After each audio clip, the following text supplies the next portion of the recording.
Ay, hello, kumusta ka? Guys, eto na guys ang ating sliced bread guys. Ito guys ang timpla natin.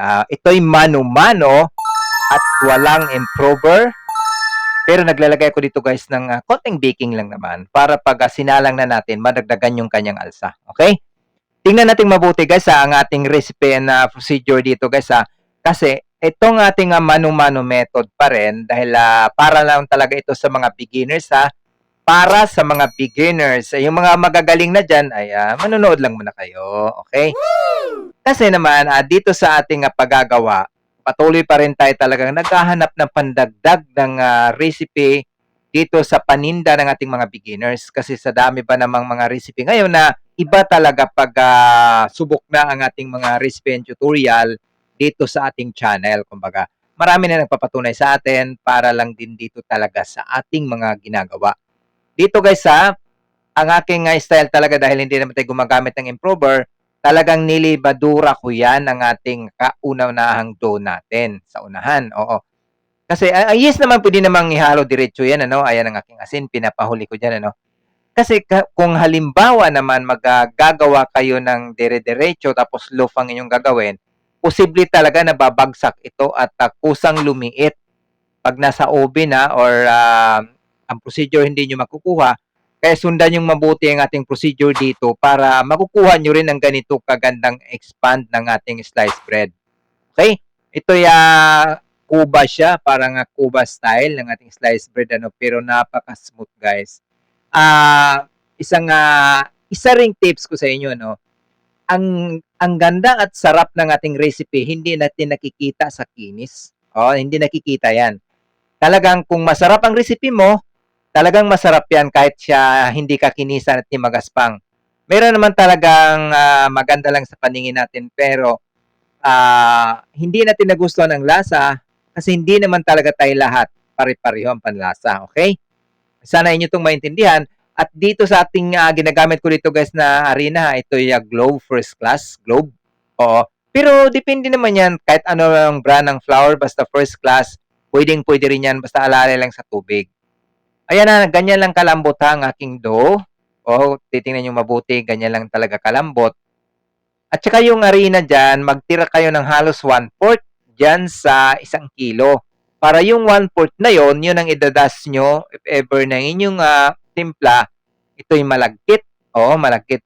Yan ang ating silbing magpakinis dyan sa ating mga ginagawa sa pagmamasa natin. Ito kung halimbawa maramihan ang inyong gawa, ito naman sa akin pag personal consumption lamang, pero binigyan ko kayo dito ng idea. Kung halimbawa pambenta nyo na at maramihan na, gumamit na talaga kayo ng improver. Para maging matibay ang inyong tinapay at talagang makinis at idadaan nyo rin siyempre sa ating mga machine, dough sheeter, dough kneader, spiral mixer, dough roller, andyan lahat ang ating mga kailangan gamitin. Ayan, pinapahinga ko muna yan sa loob ng 30 minutes. Ayan, sobrang alsado na siya. Pag ganyan, wala ka ng kaba guys. Wala ka ng kaba dyan. Mga ka-baker, wala ka ng kaba dyan dahil ayan, iiwan ng baka talaga ang ating kamay dyan. Kaya tanggalin natin yung hangin para naman pag timbang natin dyan at atin na siyang binibilog. Kung nakikita nyo kanina, hindi tayo nag-pass forward sa ating gawa. Talagang step by step yan para makikita po ninyo na hindi natin talaga yan na binubugbog ng todo. Ayan ay 5 to 8 minutes lamang natin yung minamasa dyan. Pinakamahaba ng 10 minutes. At dyan tayo magdadagdag ng oras. Yan, tingnan nyo makikita po ninyo hindi siya kakinisan. Ayan, titimbangin na natin yan. I-divide natin yan. 400 grams per timbang natin sa ating sliced bread. Okay? Ganyan lang. Ganyan lang aking ginagawa guys para madagdagan yung kinis natin tapos i-rest ko pa yan ulit. Ganyan lang. Parang iniipit nating mabuti yung ilalim para maging makinis. Tingnan nyo namang ibabaw kung i-compare doon hindi pa nagalaw, di ba? Ayan, tingnan nyo.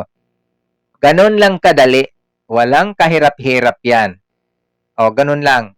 Kung titingnan nyo po ang hindi pa natin nagaganyan hindi pa natin nabibilog, sobrang gaspang talaga siya. Ayan, pag natanggal na kasing hangin, nagko-combine na yung dough natin at pag gumalaw siya ulit, kumikinis na siya. Okay? Pagkatapos niyan, pagkatapos natin ganyanin lahat, okay, ganyanin natin lahat yan, depende sa inyo kung anong laki ang molder nyo gagamitin, ibabase nyo lang din ang timbang nito.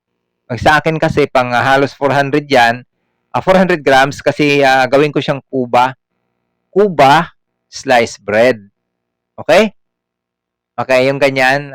Kaya gusto kong ganun ang mangyayari sa sliced bread na kuba siya para malutong yung ibabaw at malambot yung loob. So, unlike doon sa talagang may takip na tasty halimbawa na parehong halos malambot ang loob at saka ibabaw. Dito malutong yung ibabaw niya.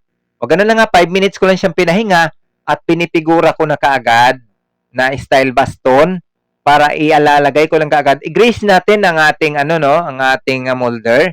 I-grease natin yan para hindi mahirap tanggalin. Okay, ganun lang kasimple. Ganun lang kasimple sa atin. Kompleto ang ating ingredients sa recipe and procedure. Kompleto po yan. May mga summary din tayo dyan sa ating recipe para hindi nyo talaga makakalimutan at wala kayong ma-miss dito sa ating mga ingredients. Okay? Ayan na, paalsahin lang din natin yan guys ng halos 1 hour.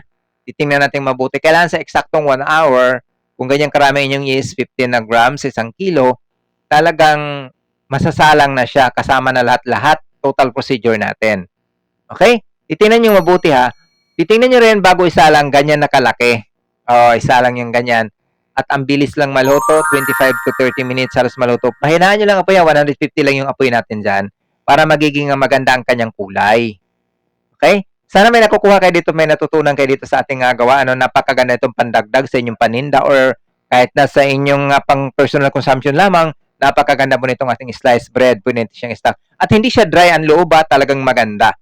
Okay guys, huwag niyo kalimutan i-follow, i-subscribe ang ating YouTube channel, ang ating Learning Baking with SNJ Facebook page, at especially na rin doon sa ating personal account at Jesse Anoos. Maraming salamat sa inyo guys para talaga sa inyo itong recipe na ito para pandagdag sa inyong paninda. Napakaganda dyan, napakalambot. Ayan, mano-mano ko lang din yang ini-slice. Okay? Mano-mano lang din talaga. Halata naman talagang napakalambot. Napakalambot niya. Tingnan natin. Okay, di ba? Maraming salamat sa mga bagong followers. Sa inyo guys, sa ating YouTube channel, yung pagtanggilig sa atin. Maraming salamat sa inyo. At ayan, hahatiin natin. Napakaganda guys. Napakaganda. Hindi siya sobrang tamis. Tama-tama lang talaga. Basta sundin nyo lang ang ating mga ingredients. Maraming salamat. Happy baking!